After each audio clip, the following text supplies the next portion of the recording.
Friends, ઘનુભાણું કિચનમાં આપ સૌનું સ્વાગત છે. તો આજે આપણે બનાવીશું ચીઝ પનીર ગોટાળો. ગોટાળો બનાવવા માટે સૌપ્રથમ આપણે અહીંયા પનીરને આ રીતનું મોટું ખમણી લીધેલું છે. ત્યારબાદ આપણે ટમેટાને ચોપરમાં ચોપ કરી લીધેલા છે. ડુંગળીને પણ આપણે ચોપરમાં ચોપ કરી લીધેલી છે. અમૂલનું આપણે ચીઝ લીધેલું છે. આદુ, મરચું અને લસણની પેસ્ટ બનાવીને લીધેલી છે. કેપ્સિકમને પણ આપણે ચોપરમાં એકદમ સરસ ચોપ કરી લીધેલું છે અને એવરેસ્ટનો પાઉંભાજી મસાલો લીધેલો છે. હવે સૌપ્રથમ આપણે અહીંયા તેલ ગરમ કરી લઈશું. તો તેલ આપણું ગરમ થઈ ગયું છે. હવે આપણે તેમાં જીરું ઉમેરીશું. જીરું એકદમ સરસ ચટકવા લાગે હવે આપણે તેમાં ચપટી હિંગ ઉમેરીશું અને ચોપ કરેલી ડુંગળી ઉમેરીશું. ડુંગળીને આપણે સાતળી લઈશું.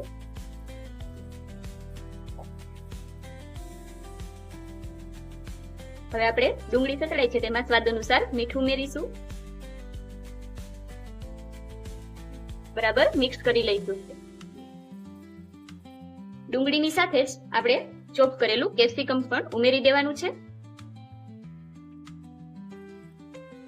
કેપ્સિકમમાં પાણીનો ભાગ વધારે હોય તેથી આપણે ડુંગળી સાથે જ ઉમેરીશું, જેથી કરીને તેની કચાશ ન રહે, એકદમ સરસ પાકી થાય. હવે આપણે હળદર પાવડર ઉમેરીશું. બરાબર મિક્સ કરી લઈશું. વચ્ચે વચ્ચે આ રીતે આપણે હલાવતા રહીશું ને એકદમ સરસ આપણે ડુંગળી અને કેપ્સિકમને એકદમ સરસ આપણે સાતળી લેવાનું છે. ડુંગળી અને કેપ્સિકમ એકદમ સરસ સતળાઈને રેડી થઈ ગયા છે. હવે આપણે તેમાં આદુ, મરચું અને લસણની પેસ્ટ ઉમેરશું. બધું બરાબર મિક્સ કરી લઈશું અને એકદમ સરસ પાકી જાય ત્યાં સુધી ગેસની ફ્લેમ મીડિયમ રાખીને હલાવતા રહેશું. તમે જોઈ શકો છો કે ગ્રેવીમાંથી તેલ છૂટું પડવા લાગ્યું છે ત્યારે આપણે તેમાં ટોમેટોની પ્યુરી ઉમેરશું અને બરાબર મિક્સ કરી લઈશું. થોડી વાર આ જ રીતે આપણે તેને હલાવતા રહેવાનું છે, જેથી કરીને તેલ છૂટું પડી જાય, ટમેટા પણ એકદમ સરસ પાકી જાય અને ગ્રેવી સાથે મિક્સ થઈ જાય. ગ્રેવી એકદમ સરસ પાકી ગઈ છે. હવે આપણે તેમાં મસાલા ઉમેરીશું.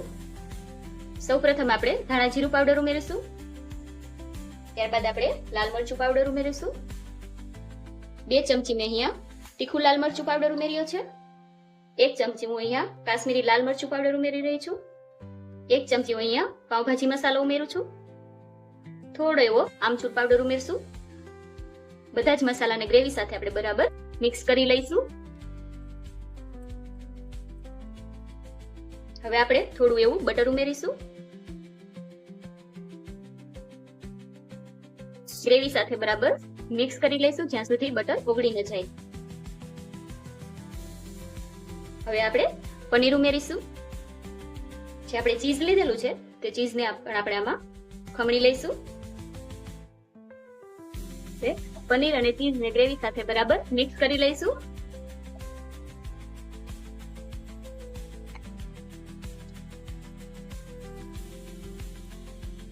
હવે આપણે થોડું એવું ગરમ પાણી ઉમેરશું. પાણી અહીંયા ઠંડુ નથી ઉમેરવાનું, ગરમ પાણી જ ઉમેરવાનું છે. એકદમ સરસ મિક્સ કરી લેવાનું છે.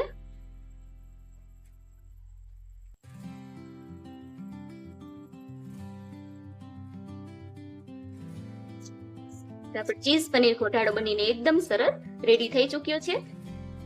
હવે આપણે તેમાં લીલા ધાણા ઉમેરશું. પાવ અથવા તો ઢોસાના પેપર સાથે એન્જોય કરવા માટે ચીઝ પનીર ગોટાળો બનીને આપણો એકદમ સરસ રેડી થઈ ગયો છે.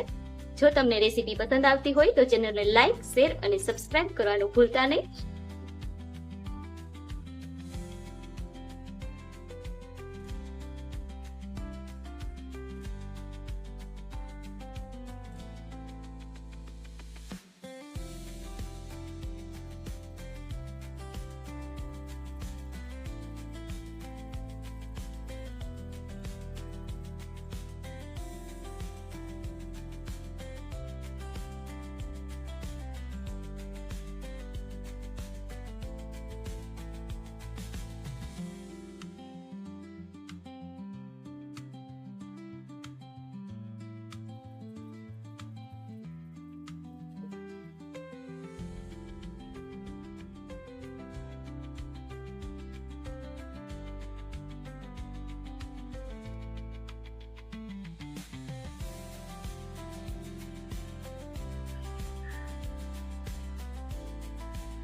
તો તૈયાર છે આપણું ચીઝ પનીર ગોટાળો. આપણે તેને સાંભાર, ચટણી અને ઢોસા સાથે સર્વ કરેલ છે.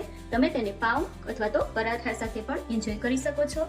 જો તમને વિડીયો પસંદ આવ્યો હોય તો ચેનલને લાઇક, શેર અને સબસ્ક્રાઇબ કરવાનું ભૂલતા નહીં. જય શ્રી કૃષ્ણ.